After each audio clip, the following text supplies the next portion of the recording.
Our main mission is to work with local herders in snow leopard habitat to ensure that they become effective guardians of snow leopards and other wildlife that they coexist with. Determining how many cats out there is a huge challenge.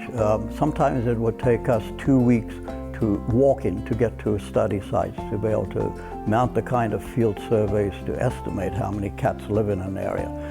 So all the numbers we have are really actually guesstimates, and the numbers will range from about a minimum of somewhere around 4,000 cats to maybe 7,500.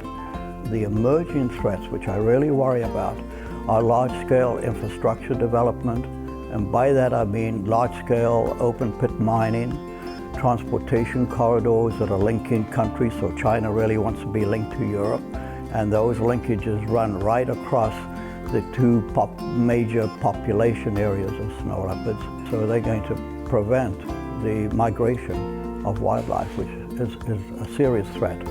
You can visit our website and you can adopt and get a certificate. You can adopt a family, a single individual.